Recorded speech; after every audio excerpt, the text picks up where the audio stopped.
Good afternoon and welcome to ICE webinars. Today we are joined by Nicole Dhanraj, Chief Strategist and Workforce Trainer. Now just a quick reminder to save the date for our 2025 ICE Expo, which will take place at the Rosen Plaza Hotel in Orlando, Florida, February the 22nd to the 24th next year.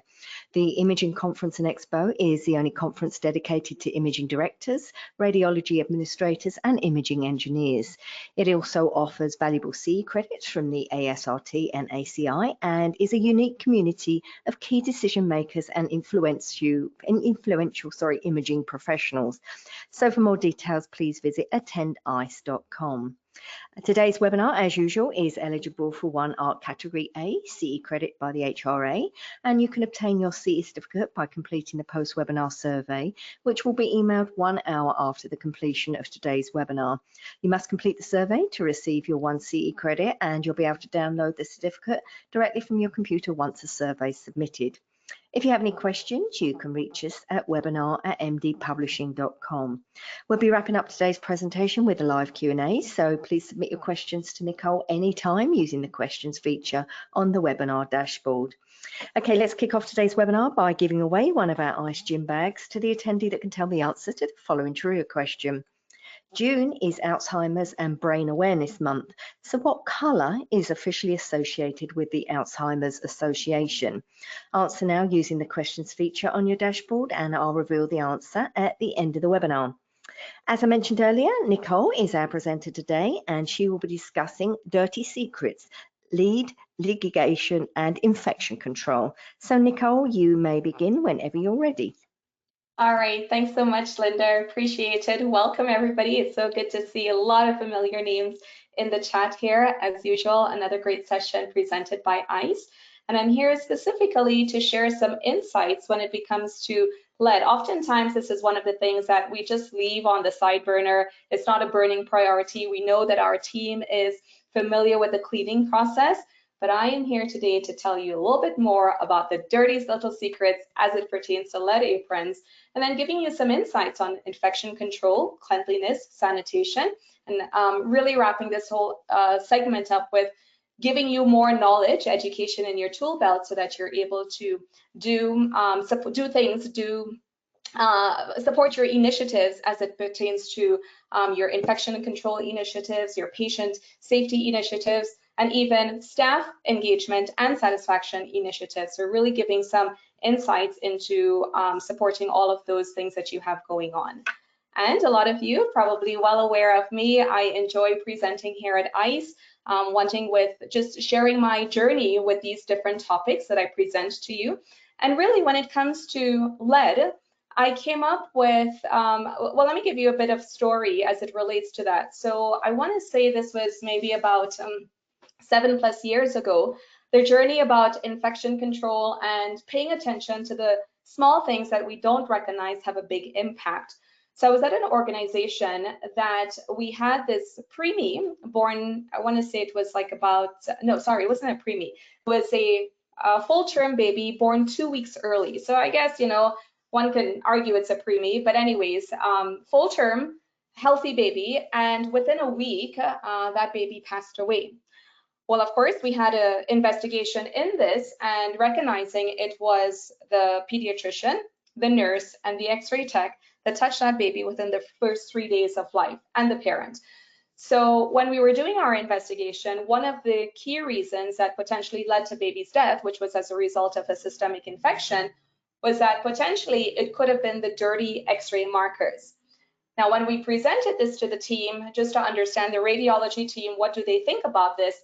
There was like uproar. There is no way that, you know, we clean our stuff. And I was quite shocked and disappointed in their reaction, as opposed to, oh, wow, could this have been us? What could we do better? We have a 50-50 chance of determining really this stemmed from us. So how can we improve that? And there's where I started my journey into looking at some of these little things that have the big impact in our department. So what we did there was transition for any vulnerable population. Of course, things like trauma, bloody would be disposable markers. And then from there, really looking at other areas of the department, right? Where do we not really pay attention to? Cleanliness was one of them. But to the extent of lead infection and sanitation, this really didn't happen within, at least under my leadership, within the last maybe 4 or 5 years. So we're attending different sessions, talking to vendors, educating myself. I do a lot of work in microbiology as well, and was like, wow, we have a lot of dirty stuff lurking in our organization. We think we do a good job cleaning. We think we have our staff who we can rely on. And same thing with me. I thought I have a stellar staff who can do all of these things, but we don't know what we don't know. So one thing led to the next, and of course my organization had big safety initiatives, and we started looking at different areas in the department where we weren't being very attentive to. Well, I came across this study, this light study that talked about, again, cleanliness, especially in the OR, and I approached my lab, my quality team with, I can't remember, lab background, and I said, hey, listen, can we get one of those UV light studies in our department? Now, it took me almost 9 months to get that done because they were so busy, it wasn't a priority, but I kept pushing. I want to see what we're really doing in the department. Are we clean as we think we are? And that was also, I kept pushing because we had some other issues as it related to cleaning our probes, the things that we should be really focusing on. So I'm like, oh gosh, if we're having these issues with the things that are supposed to be important, what are the things that we're leaving behind? So eventually they were able to do this study for me, and wow, we were blown away. They did some cultures in IR, in the OR, ultrasound, and with our lead aprons. Well, if you're unfamiliar with these light studies, your relative light units, they were supposed to give you results of tens to maybe a few hundreds. Ours was in the thousands. So boy, oh boy, was it an eye-opener, because again, the team is saying we clean, we wipe, we sanitize appropriately, but this was quite the eye-opener for us to pause and say, okay, where are our deficiencies? What are we not doing appropriately? And then of course, reaching out to different vendors, getting some insights, looking at different papers in terms of what can we do better. So this is today's presentation with really recognizing the dirty secrets of lead. And then we see this, as part of my research for this presentation, I went out and I collected data, and I was shocked. I will share those results with you to what our teams are thinking when it comes to lead. And one of the key things is really making sure that we prepare our patients for success, meaning that is, how they come into the organization, we're leaving them in a better state, as opposed to having opportunity for, any type of infectious process, hospital-acquired infections, and not to mention litigations. So that's the premise of my journey in starting. And like all of you in this director position, we're super busy, we're swamped. These things are not necessarily high on priority. We have other people taking care of it. But my intent today is to help you recognize two things. We need to slow down, to speed up, get our foundations correct. We want to make sure that, we have attention to the small things that can make the big impact as well. So giving you some insights there. All right, as we get started, I want to identify that I have no financial disclosures as it pertains to this presentation. I am sharing this for the betterment of our organizations, our teams, and our patients. So let's jump into the presentation. Let's reflect on this. All of you, for the most part, as I see a lot of well-known names here, you've been in the field for at least 5-10 years. Some of you 15, 20 plus years. I recently met some folks 40 years in the industry. My, oh my, we've been seeing a lot of things happening in the last 40 years. But I just want you to go back to the year 1999. You may have been familiar with the report To Err is Human. Let me just get my text box out of the way here. There. The report To Err is Human. This was brought about by the Institute of Medicine. And the report here, the results of it made us gasp. The findings suggested that we have excessive cost, and we have a system, a healthcare system, plagued by unnecessary harm. Hear that again. A system plagued by unnecessary harm. This is the same system that we give confidence that we're going to go in and get good healthcare and come out better.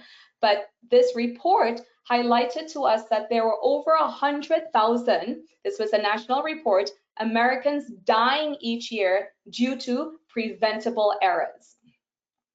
That's a hard pill to swallow, right? So now when we look at this, we recognize that still we have a lot of things, work to be done because of this unnecessary harm. So it did prompt action. It prompted us to say, time out, we need to do something. And as a whole, we definitely had a variety of initiatives to include moving from a pay by volume. Now we're looking at paying by quality. So we have gone away from some of the practices to push bad practices, so to speak, and making sure that we focus on key aspects, better healthcare outcomes, and really removing the unnecessary harm. Now, even though I say that, we had a lot of initiatives and action prompted, unfortunately, where are we at the current state of healthcare right now? If you had to describe this in one word, I would bet you that the majority of you are describing it as chaotic, concerning, swirling down the drain. We have some negative comments as it pertains to our healthcare system. We are very concerned, and especially with COVID, it just wreaked havoc on everything as well. We're cutting corners. 20 years later, this study was repeated, and only to find out that, gosh, patient safety issues continue to plague our hospitals, our industry as a whole. And think about this. When you think about your own staff, you're still after them to wash their hands appropriately. You're still after them to don the appropriate PPE, depending on the patient, or to not make sure that they're in a room unprotected, no lead aprons, etc.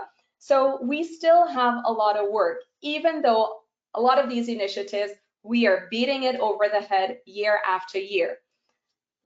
Staff is cutting corners without necessarily understanding the consequence of it. When you look at some of these safety events that are being reported, it's like, we're not adhering to policy or procedure, poor training, a whole lot of things that we have control over.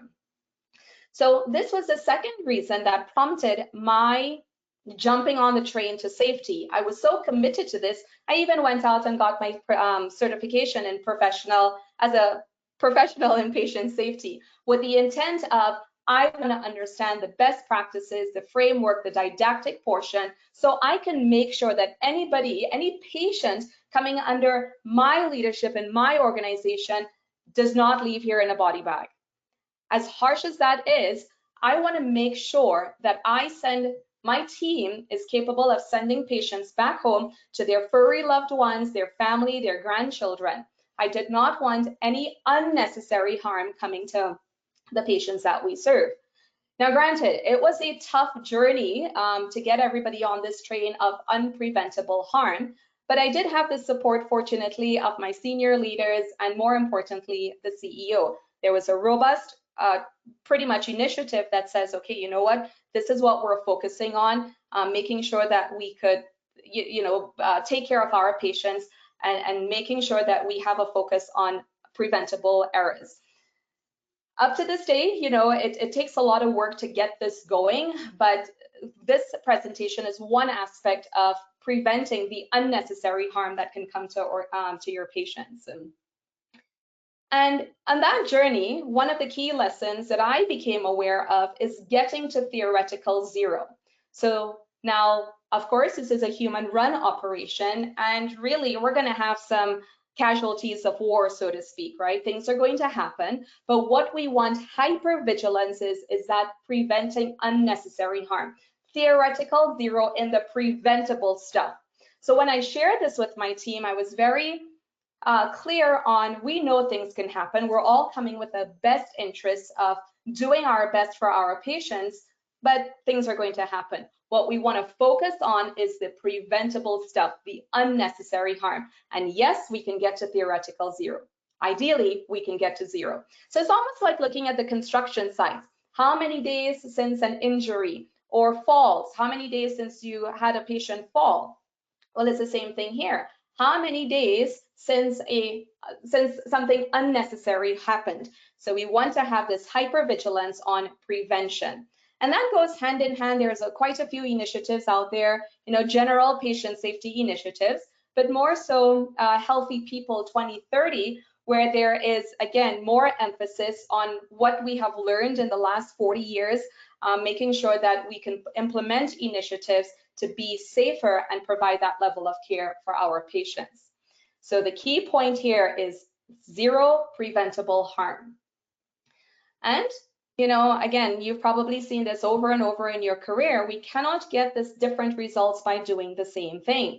We're all fortunate that we have platforms like this, ICE, all of the conferences that we go to, the networks, and being able to collaborate and get different insights. But sometimes some of our practices, it goes on year after year, think hand washing even, cleanliness of lead aprons fall into this category. We do the same thing over and over, and we think we're getting good results, but we're really not until you put some attention and focus on that area. So these are some of the ways that my journey really started into making sure that I look at my department with more critical eyes and see what are some of the key areas to focus. I don't know what I don't know. So being able to lean into what other people have learned, that network, that collaboration, chatting with vendors, and really getting more insights into what is the latest and greatest out there to help make our patients safer. And sometimes it doesn't even need to be the latest and greatest. It could be a practice that we just need to refine in order to produce better results than we have been getting.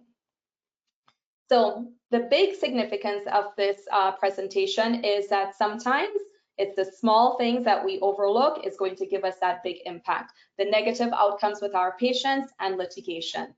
So though your operation, trust me, I understand, it's overwhelming, it's burning, you're juggling 100 things, some of you are juggling 1,000 things, and we often overlook things, not in any malice or anything like that, it's just the nature of the operation. But this is one of the things, when it comes to this particular strategies that I am going to give you, it's something that you can delegate or outsource even, but the key is that you're going to have some big rewards out of it.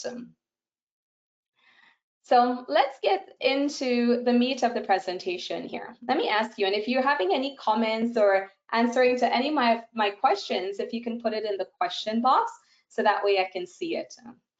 But what is dirtier than people realize? What do you think? You have any suggestions that you can throw out in the chat box for me? When you think of some of the gross stuff that we are dealing with, personal, professional life, what is dirtier than most people realize? Can you throw out some answers there for me? What are you thinking? Janice says hands. Yes, hands. We touch all sorts of stuff, right? The door handles, we scratch, we cough, I fix my hair. We're picking up stuff. We're not washing in between. Jana says probably our cell phones. Jana, I've been very cautious of that too, recognizing even where you get pimples on your face from where that constant dirt is coming. Yeah. Haley says reusable water bottles. How many of us are really wiping the nipples or getting in there? Sometimes we have some mold buildup. I hear you. I see it too. Not to mention sometimes the smell of it. It's gross, but I see it. Now, think about it too. I used to work in the restaurant industry years and years ago, and even the soda fountains, like some people don't clean it, but if you pull that stuff, you would see like films, like a thick film of mold in there. But we're drinking our soda as normal. Karen says computers. Yes, these are all of some of the many things that are gross, dirtier than people recognize. Here are some for you. Sponges. Now we've gone away from multi-use sponges. There are all of these fancy things on the market when it comes to washing your dishes, not to mention a focus on dishwashers. Birthday cakes, blowing out those candles, and now I got all of the good stuff on that for you to enjoy. Angela says the mouth, exactly what I'm saying here with the candles, right? We're spewing, we're blowing, we're making our wishes, but we're also giving people our stuff as well. Think about this, how many of you out there are bowlers? You have the holes in the bowling ball. Is anybody cleaning those things? And these are some of the things like we often wonder, who's cleaning? Who's doing it? Who's on first? Who's on second? This is often what we find in our organizations too. Did you clean the bed? Well, I thought you cleaned it. I just cleaned the CT table, but I didn't clean the pads because I thought you were going to clean it behind me. So we have a lot of these what if scenarios or assumptions that somebody else is taking care of it. Maria says, I had an IR doc that wore the same scrubs every day. How do I know that the back pocket had a little rip and the corner was hanging every day? Sometimes I wonder too. Like you look at people and you're like, are you laundering your stuff in between? Or even the jackets. When last have you washed that? To be honest, I had some nuke med techs. I asked them that question because they left it on the inside of the hot lab. And like, I can't tell you the last time I washed this, Nicole. I don't use it very often just while I'm in here. So I'm not sweating or anything. And I'm like, yeah, but think about it. How long have it's like over a year at least. So what is the significance of that? Sometimes we make assumptions. Have you ever been in somebody's office and looked at their mouse pad or their desk and wondering, how do you live in this filth? Well, that goes for the same thing with infection control. We have so many subjective opinion on what cleanliness is.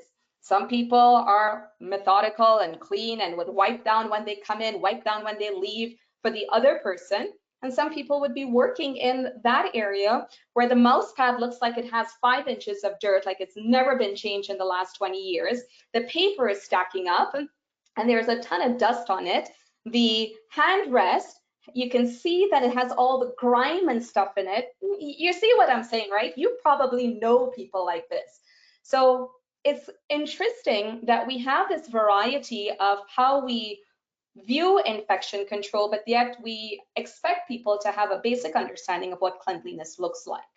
So that is, you know, from a personnel standpoint, all of the things that are gross. But what is dirtier than we realize in our organizations? It is the lead that we wear. Recently, I was consulting for an outpatient facility and I wasn't expecting to go into a procedure. And they asked me to put on the lead. And boy, oh boy, you could see my face. You could imagine the expression I had behind there because just by looking at it, I was like, there's no way that anybody has cleaned this, especially from utilizing a company and having optimal sanitization. My suspicions were correct because after the procedure, everybody went and hung it up without any even wiping it down. So that's a conversation for another time, but this is exactly why we're here. The current state of lead is that we look like this, we are dirty, we are not doing it the right way, and there's many holes in our lead cleaning program that I would like for you to bring your attention to. So when we look at your own program, I want you to question yourself. How often do you clean your lead? How do you clean it? What is the actual process? This was the organization that I was at there. They were just hanging it up after use. And are you sure that your staff knows how to clean the lead? And don't just reflect on these questions. Go ask your staff to see whether or not their answers align with what you're thinking. And if you're like me, if you were asked to wear the lead, what type of thoughts you would be having?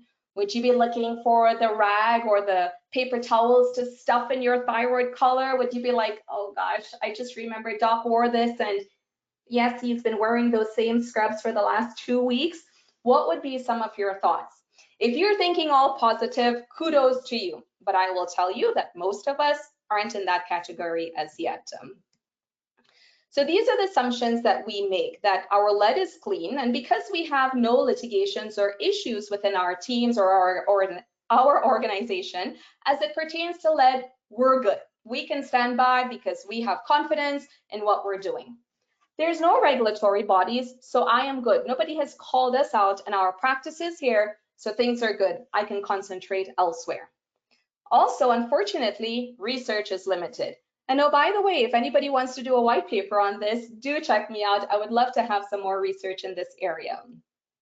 But we're not seeing a whole lot of research coming out specifically to radiology. We see it maybe with the nurses and OR, but in radiology, we're really not focused on looking at any type of infection control as it pertains to lead.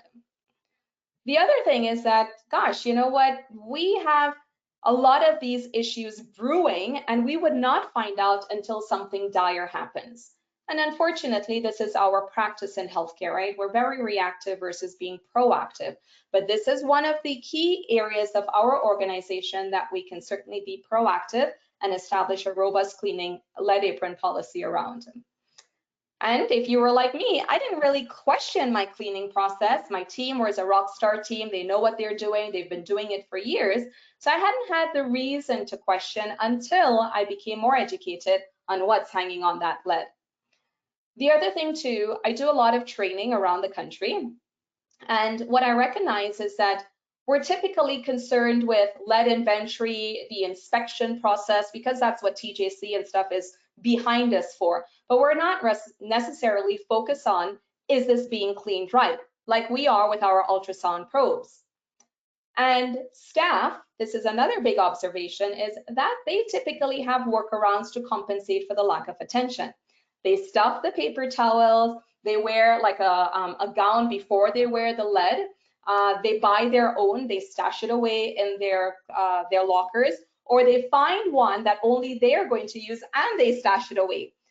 So think about when you're having your inventory process, you're looking for all the people who have their lead in their lockers, one of the main reasons. And, you know, we have sometimes turf wars, so occasionally. Doesn't radiology take care of this? I in the OR don't need to do it. So until we have an event, maybe a staff with ringworm, a patient that had got a HAI, then oftentimes we find a focus on our cleaning practices and policies. But like I said, I wanted you to be confident in the information that I was sharing. So I went out and did some research, quite a bit of research, and I found a lot of this stuff that people are saying, yeah, we don't clean. I can't even remember the last time I've cleaned my lead. Sure, we have lead cleaning policies, but nobody follows it.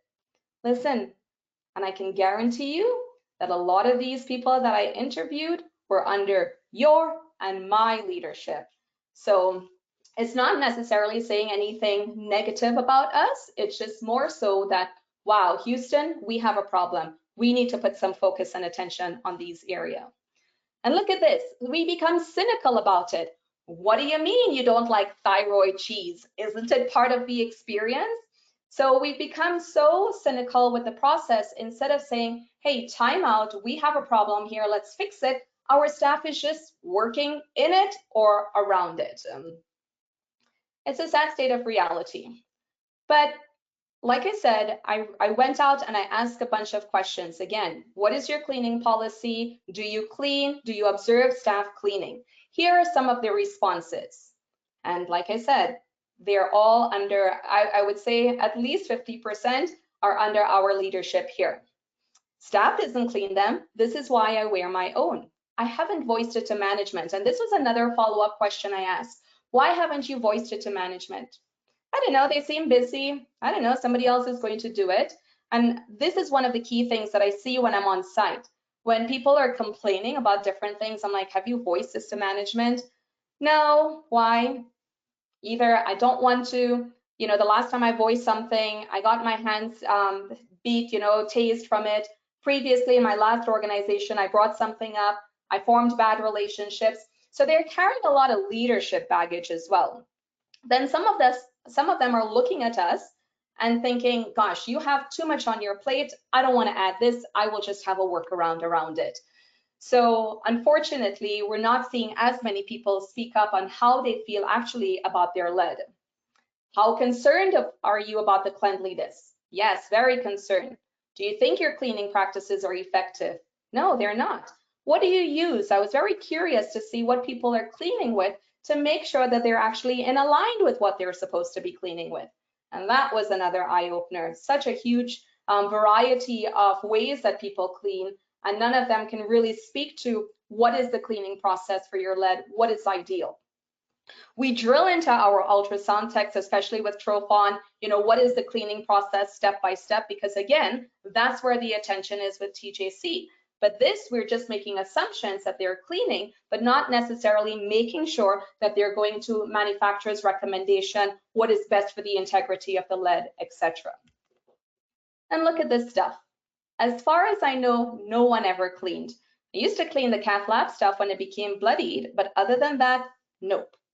So this is what led me to, again, not only my journey, but what I see happening in real time and recognizing that, gosh, this is a little area that we just need to make some tweaks in order to have some really good outcomes. So let's get into our 10 dirty secrets. I want you to look at these things and determine where you can implement or improve in your organization based on what I am going to reveal for you. So first of all, let me ask you, in the chat, what do you think is lurking on lead? I've already set the stage that it's some icky stuff, but what do you think specifically is lurking on lead? Give you about 30 seconds in the chat there. Or so I should be asking, has anybody had a negative experience wearing lead? Kenneth says staff. Mario seconds that comment, yeah. Maybe I should also ask, I know I see your names here, we can't do it anonymous, but really, how would you feel about wearing lead? Are you confident? I thought I was pretty confident until I started rounding and seeing what people were doing. And then I was like, ugh, I started wiping down my lead before, not in any means that my staff wasn't doing it, but the more I became educated about it and before we had robust implementation, I definitely was concerned. Look at you, Mario. I have my own lead, so he knows exactly what is going on out there. Yep. Fungal and skin infections from Kenneth. Lead, I want my own. Yes. MRSA, E. coli, makeup, feces. Jeff, yes. The makeup, especially on, on the top part, the chest part. The feces, the stuff that's been there maybe from since last year. The thyroid collars, Jeff, yes, those are absolutely gross. We buy our staff their own for all these reasons, which is great, Lisa, but still, even in buying, we want to make sure that they're taking care of them because over and over, the sweat, I may not be sweating, but I may have my makeup or I may be touching something splatter. We want to make sure that they're very much focused on the cleanliness here. All right, so this is what is lurking on there. Dr. Jaber randomly cultured 25 pieces of lead randomly. And what do you think he found? Exactly what you were talking about, staph and MRSA. Now, lead aprons, this was specifically in the IR context, contain pathogenic organisms, including MRSA and Tinea species related to ringworms. And there are few texts out that they will tell you that I actually personally did experience getting ringworms when I worked clinical as a result of this. So thinking of this, it's just thinking of what is on our lead isn't just disgusting and concerning, but we have to recognize that this can be an avenue for HAIs and not to mention some poor quality outcomes for our patients. And those 25 pieces of lead, 84% with the ringworm species, 84% with staph, and 12% with MRSA. Those things are enough to say, time out, let me go check what is happening in my department. So secret number one, the power of sweat, exactly what you were talking about. Human sweat has the capability of warding off more than potential friends and lovers. We have so much in our sweat that there's actually been some killer bacteria found in some studies as it pertains to human sweat. So bacteria killer found in sweat is a concern. So whether it is mine, Mario's hanging it up in his office, or Lisa's team has their own, we still need to make sure that we're cleaning because we never know what can be staying there over time after time. And what is interesting is that it's nasty, but we use it. Kind of the example I was giving with the mouse pad and things like that. People come into a dirty work area and they still do it. So it's up to us as leaders to say, okay, you know what, we need to draw the line in the sand and let's establish some clear-cut criteria that this is how we're going to start doing things when it pertains to cleanliness. Not because we've been doing it like this for 20 years and nothing hasn't happened means that we're going to continue doing so. And like I said, the AORN has validated there's not so much specific research when it comes to radiology, but yes, they validate that healthcare workers' use and cleaning of x-rays and thyroid shields we definitely need to pay more attention, because in their study, they found that 78% reported wearing soiled protective gear. This is your and my team, and we've seen this, right? They hang their lead. The team I was just with a couple of weeks ago, they wear it, they hang it, they wear it, and they hang it. Nobody is thinking, shucks, you know what, I should be cleaning this. There may be splatter. There may be my perfume, my sweat, all of these things, skin sloughing off, all of these yucky stuff. We just keep going in this cycle over and over. 30% noted thyroid shield odors, and not to mention the discoloration. 48% admitted to never spot cleaning. 21%, their aprons or shield never underwent standard cleaning. Never. And granted, this study was from 2017, but when I conducted mine a few months ago, people are saying the same thing. It goes back to that report. From 1999, they're telling us this is what's happening. 20 years later, we're still kind of in the same spot. And here we are again, from 2017 to currently, we're still having people not clean their garments and just continue wearing it as is. So I challenge all of you, go look into your department, question your team from curiosity, not out of anything else, and then ask yourself, do your lead aprons pose an infection risk? More than likely, you would have a resounding yes, and then obviously needing to do something about it. Secret number 2, the silent threat of infection. So because of all of this, these contamination levels are concerning for us, because this is what can contribute to HAIs. These micropathogens, they are ready to go in any place and anywhere at a moment's notice. So it fuels the cycle of infection without any type of detection, because they're there hanging out thinking, hey, nobody is looking at us. We can proliferate, we can grow, and we can wreak havoc in our departments. So they're looking at exploiting every opportunity. And this is where we need to be concerned, because if we're not paying attention, and it comes to the fact that, you know, we have litigations and we trace it back to poor infection control, we definitely have an opportunity that this could have been prevented. So it's not a wild thought, but litigation is lurking in the shadows. So failure to maintain proper infection control, which also includes your lead garments, can lead to these HAIs, which in turn to lead to legal actions.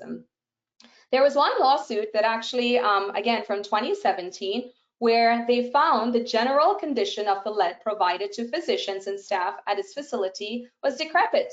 The leaded skirts, the jackets were all filthy, tattered, and torn. And it depends on your organization, right? Some people are very adamant, you know, the moment that you have a pin size hole, it's getting, you know, removed from the inventory. But others, you know, budget constraints, people use it depending on the culture of the people that are working. I grew up in the Caribbean. We're going to use everything to the last straw that it's broken. So depending on the overall mindset, you know, people are reusing things that shouldn't be reused. And in this case, we know how expensive lead aprons are. So we really don't want to necessarily just get rid of something. But this is what it can lead to if we don't have the right cleaning practices in place. So how do you clean and sanitize? In the meantime, as I'm going through this, you can certainly put it in the chat there for me. How are you cleaning and sanitizing your lead apron? Let's see, we're not going to chastise right or wrong answer. But if you're not sure, definitely take an opportunity to round and observe. But most of us were probably leaving it all to the staff, that they got it under control. New staff that is coming in, they're coming in with the old bad practices, probably doing the same thing. So again, this is what I observed when I started rounding on this. We really didn't know what we didn't know. So most of us are using these types of wipes or UV light and thinking it's enough, but really it's not. Some of these wipes and even the UV light, it's not designed to get into the nitty-gritty of the lead. Some of it affects the rubber of the lead, so it's going to cause further breakdown. Some of it, we have premature drying or people just not leaving the wipes for the length of time. Some of it is not even following the manufacturer's recommendations. Keep in mind, the goal is eradication. We're not trying to mitigate. We're not trying to destroy the integrity of the apron. We want to eradicate the microorganisms. Now, the other thing that compounds all of that is that our cleaning is just not enough. The location, maybe like you saw, the lead in that particular organization was in the supply closet. So there may be issues with where do we clean this? Staffing, we don't have enough staff, so it's not necessarily a priority. My priority is to move on to the next patient. Lack of proper equipment and process, time, all of these become compounding issues for us. Let me show you some more insights. And again, the intent is to really drive the point home where I felt, maybe like you, confident in these practices, but really a lot is happening behind the scenes that we need to address.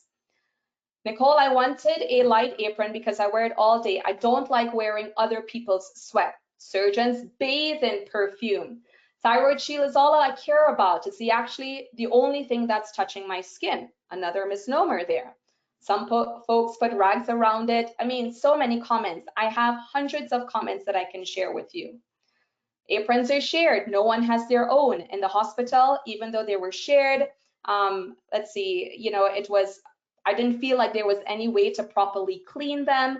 So the list goes on and on with the concern. How effective? I've honestly never seen anybody clean them down unless visibly dirty. What do you use? Sani wipes or bleach? At my facility, the only personal lead is for IR surgeons. Sometimes I've gone out and bought my own. So all of these are bona fide comments that are just concerning for us. This leads me to our next secret here. There's no regulatory body. That's why we're not really having any focus on it. We put our attention where the focus is, and the focus comes from where the regulatory body is telling us. So we are okay. However, Joint Commission does have an infection control standard. They're not very specific that it means to include lead, but this is what I talked about at the beginning. Observing your entire department and recognizing, okay, what needs my attention here? Lead cleaning, equipment cleaning definitely falls under infection control. When we did that light study, the C-arm in the OR, the ultrasound unit, the portable one, and the bed, the gurney, were some of the top 3 that had tens and thousands of that light units coming out, when they should have been under 500, 200, I believe is what it should have been. So talk about, oh my gosh, wow, this is crazy. The C-arm that is in the OR, which is supposed to be one of the most sterile units, you know, the gurney in the IR unit, another subspecialty that needs to have hypersterility in there, we were failing miserably. And we were failing despite being very confident in our practices. So even though there's no regulatory body, we need to pay specific attention to, again, even though we're not called out on it, what are the other areas of our department that needs attention because they can have these consequences? We know that our lead is to protect, but unfortunately, it has the high probability of infecting. Get from ringworm from your staff members to a HAI, or in that poor baby's case, unfortunately, probably alluding to dirty equipment, dirty supplies, leading to systemic infection. But here today, you're now equipped with more knowledge to go have a little bit more focus and attention to these areas, because your knowledge now, your education would be the antidote for making sure that we're just not overlooking these things that years and years, probably like me, you were doing. We need to be better at our shielding against infection. Now that you're educated, we really need to take action now. So how do we improve our lead apron hygiene? Well, we got to do something different, right? If we want to see something different, we got to do something different. So I would say lead cleaning should be mandatory. So think about this. How many of us are going to get our pearly whites cleaned at least once a year, if not twice, depending on if you're getting a deep cleaning? Well, the similar analogy would be for your lead. You should have a deep cleaning policy that's mandatory, whether once a month, once a quarter, twice every year, depending on your budget. But ideally, you want to have some sort of deep cleaning mechanism. Why deep cleaning? Well, how do I know that the garments were properly cleaned? You know, was it a quick once over? Did we get, you know, the stitching? Did we get the Velcro? Some people just do a quick once over with one wipe, both sides, and then what do? We put the lead apron on the dirty counter. Well, not so visibly dirty. We wipe it, supposed to be clean, then we flip it over on that counter and we wipe again. So it helps make sure that we are mitigating for all of those maybe quick practices, quick turnover, lack of oversight on it. Are you confident that it's being done correctly? I was, but when I investigated, it really wasn't. Do I have the space? My IR department, I don't have a lot of space, so they come typically by the controls and they would do it. And the OR, we're hanging and we're wiping from when we're hanging. So a lot of different practices there. And again, without necessarily getting good cleaning out of that. Do you have the manpower?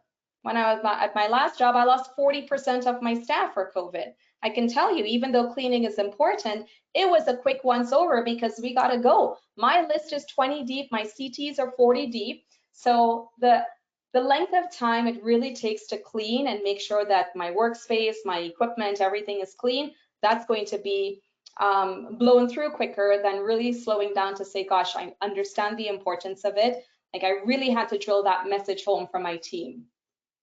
And then what if we accidentally damage the garments? What do you do? How do you document the cleaning? You know, is it a checklist that somebody can just go way down? Do you actually have something that is accountable? Is it a he said, she said? How do we know that we're cleaning? When COVID was here, we had to have some mechanism. We put a clean sheet on the table to demonstrate that that table was cleaned and ready to go. There was also a sign that we created, clean or dirty. So COVID forced us to improve some of our practices, but not in all areas. Because sometimes we think we're clean, like my team did with the light study, but only to recognize that even after cleaning, we're not anywhere near that what we're supposed to be. So this is why having some sort of deep cleaning policy should be mandatory to ensure that we are getting that necessary cleaning in order to prevent the spread of infection. The other thing too is that, you know, unfortunately, and having been there too, hearing from the OR, this is not the OR's job, this is radiology. This is a comment from one of us here from one of us in the radiology industry, one of my close colleagues here. But can we share the cleaning policy? Should the OR do it? And it all becomes like a power play, right? The OR may not necessarily want to listen to Nicole, even though Nicole is pushing this initiative. I may need to get some other people to buy in to make sure that we're doing the right thing, but it becomes, we're siloed. So it becomes a, you know, battle between the departments to get this done. But really, we need to come collaboratively to take action. But at the same time, I say that if you cannot come together collaboratively, you should be able to say, listen, this is important, get the buy-in of your CFO or your VP and have that initiative at least for your department. And when you have those tangible results, you can go say to the OR, nah, boo-boo, I told you. No, not necessarily. We're gonna say, listen, you know what, we've had some good results from this. Let's make sure that we can get this done in the OR.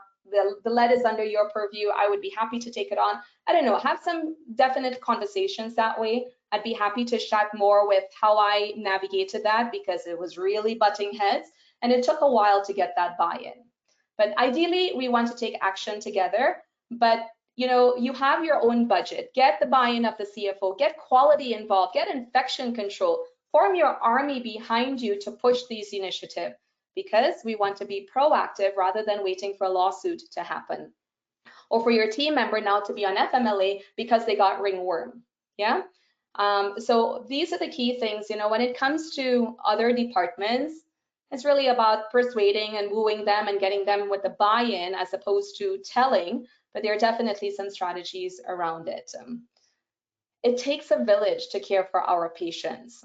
I love this approach for one of my colleagues here. What the imaging manager does, what the cath lab does, and what the OR does. Having delineation of responsibilities like this may be key for you, and of course, getting your VP to get that buy-in. But at the end of the day, presenting the information This is what could be lurking. We're supporting a sterile environment. We have these safety initiatives. We're looking to reduce our HAIs. Let's exhaust possibilities to ensure we're doing that. Here is some opportunity for us. We can work collectively or maintain our individual responsibilities. And my last thing that I would urge all of you, not because we've been rock stars for the last 10 years in your department, mean that your program doesn't have any holes in it. Sometimes we overlook these things because we have that confidence. But if you have justifiable confidence, I get it, meaning that you've leaned into it, you understand what your team is doing, you feel confident that what they're doing is consistent, standardized, there's no variation, then by all means, you can relax and have this on autopilot. But you look at it even too with, I mean, if you've had the experience like I have, you have your state inspectors, your TJC inspectors come in, time after time, you get stellar results. And then the one time they come, somebody different, they really take a deep dive into one aspect of your operation, only to shred it apart to bits. And then it was the same thing that everybody else was saying, yes, you've done well in.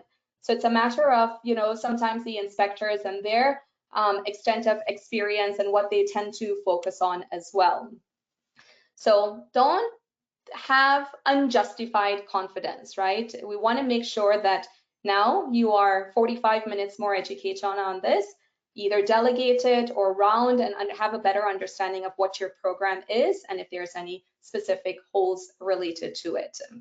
Peter Drucker, one of my favorites here. The greatest danger in times of turbulence is not the turbulence itself, but to act with yesterday's logic. So today you got 45 more minutes of insights from me. So hopefully that you would definitely make this a priority in the next couple of weeks in your organization.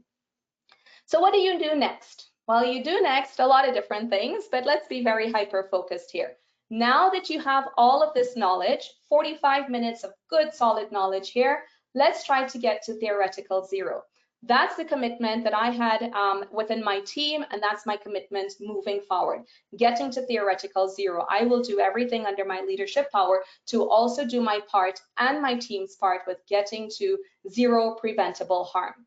At the end of the day, I want, and I always get choked up even talking about it, I want to make sure that we have done everything to the best of our ability and making sure that we have followed our policy and procedure, we've cleaned appropriately so that that person's mom, father, grandfather, pet owner goes home, goes back to their loved ones. Things happen, yes, we get it, but we want to make sure that we're hyper vigilant on getting to theoretical zero.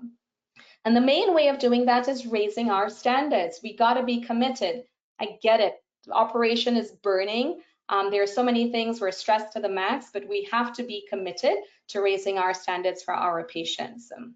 And then the other thing is just doing things differently. So you have some insights. The first thing I would want you to do is go round and question out of curiosity the practices.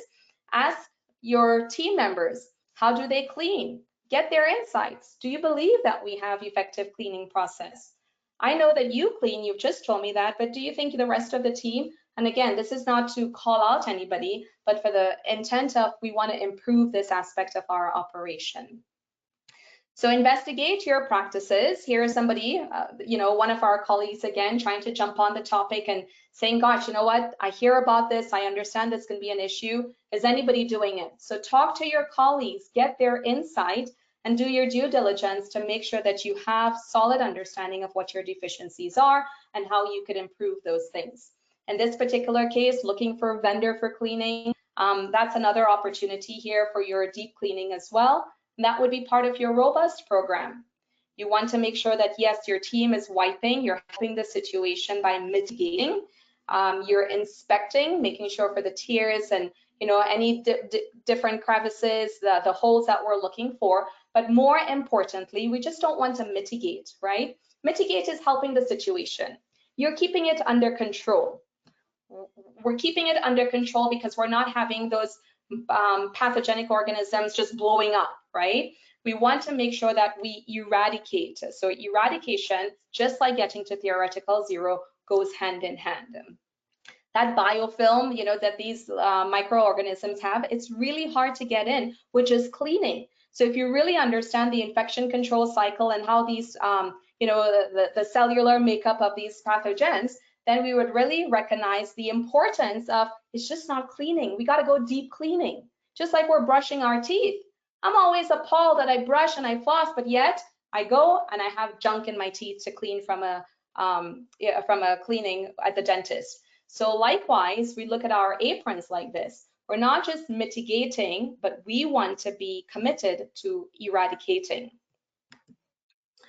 All right, my last couple of things for you here is, yeah, consider a service.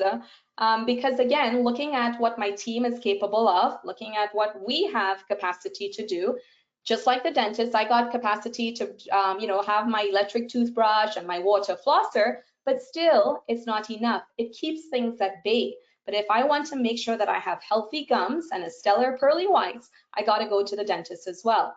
So consider a deep cleaning, a vendor for cleaning service, and ask the questions. What is their cleaning process? How are they removing microorganisms? What is your sanitation process? Because we have a lot of people out there and not all services are the same. So you want to make sure that you're not doing this for doing sake. You're doing your due diligence and that there is robust quality control. It's not somebody pulling up in the back of your loading dock here on a trailer and cleaning your garments for you. You want to make sure that you have robust vendor, that you are doing your due diligence with them and really understanding your process and comparing apples to apples. So what does that service for sanitation look like? And I have a how-to guide for you that I'll be willing to share. Key things, again, we're not just cleaning for cleaning's sake to do it. Are we queuing the garments? Can you give me understanding of my before and after? Are you following best practices? Just as you're selecting a service for a physicist service or radiology service, you want to make sure that they're on top of their game. And to help, you can also look and see if it could be a one-stop shop. I absolutely love those that can do my inspection and all of these things so that my team doesn't have to be relying on it because it's just one more thing for them to do. So having that as an added bonus certainly would help. So as we wrap up here, we can commit to doing better. It could be tough, but where there is a will, there is a way. We have these CI initiatives within our organizations and a department. So there is opportunity to get to theoretical zero to avoid the unnecessary infections as it pertains to our patients. We all have the power to reduce HAIs, and we do so with a proactive prevention. You're here understanding what you need to do. If I spoke too fast, the time wasn't enough, I would be happy to have further conversation, but I can share more on my journey of getting to theoretical zero and really preventing that unnecessary harm as it pertains to infection. And at the end of the day, we get another bonus from this, improving the staff and the patient experience, and that is what we're about today. So all of this is achievable when we work together. Breaking down those silos, coming together, getting the buy-in. I know oftentimes it's power dynamics, it's politics, but at the end of the day, we're doing what's best for our patient, and it could be a long journey, but the key is not to give up with it. It took me, like I said, 9 months to get my quality people on board to get that for me. Then it took another few months to get the service on board, and that was, just doing my due diligence, getting the buy-in. It takes a lot, but it can be done. Consider every aspect of your care. What can be improved? Come from a level of curiosity and encourage this in your teams. Don't wait for something to happen. Don't wait for some other regulatory person to tell you, hey, you need to pay attention to this. So making sure that we're collectively observing, taking note of what is happening in our department. And that doesn't need to be on you. It could be your team members as well. So tune in their eyes, give them the necessary training that they can also help support you in these initiatives. You know best practices, you're committed to quality, continue learning on those. Hopefully we can get some more research in this area. And then just have, even with your underlying processes, improve to ensuring that you are overall questioning everything and a constant iteration, just not following regular practice. So you've heard me say this before if you've attended any of my safety presentations, But if not me, then you. If not you, then us. So let us collectively be the pillar of change together. All right, everybody, I hope I gave you quite a bit to think about there. If there is any comments here, I will certainly take a look. We're right at time. Oh my goodness, Mario, thank you so much. I appreciate, yes, looking at making children's quicker, safer. Justin, yes, definitely with the thyroid collar, being able to, putting it over the groin and genitals and then coming to my neck. Yes, yes. Not necessarily cleaning it the right way. We need to invest in a sanitizer, large, heavy duty. Now, Angela, just quick comment on that.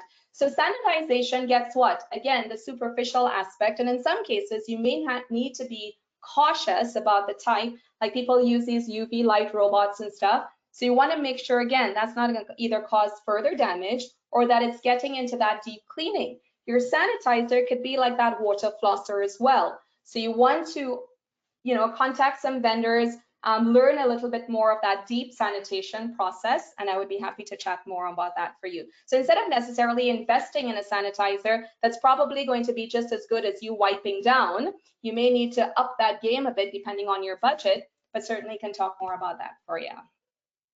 Perfect. Thank you so much, Nicole. We've actually hit our hour. So thank you. Thank you so much for your time today. And it was a great and such an informative presentation. I've certainly learned a lot. So thank you again. As promised, the answer to today's trivia question is purple. So congratulations to our winner, Jeff Kennelly in Arizona. And also a quick reminder, you can attain your C certificate by completing the post-webinar survey, which will be emailed 1 hour after the completion of today's webinar. You must complete the survey to receive your 1 Art Category A CE credit from the HRA, and you'll be able to download the certificate directly from your computer once the survey is submitted. If you have any questions, you can reach us at webinar@mdpublishing.com. Please visit icewebinars.live for more details of all our upcoming ICE webinars and, of course, complimentary registration. If you've missed any of our past ICE webinars, including any by Nicole, please visit icewebinars.live to view our whole webinar archive. So thank you all once again for your time today, and I hope you enjoy the rest of your day. All right, thanks everybody. Thanks, Linda. I'll be happy to chat further. Thank you.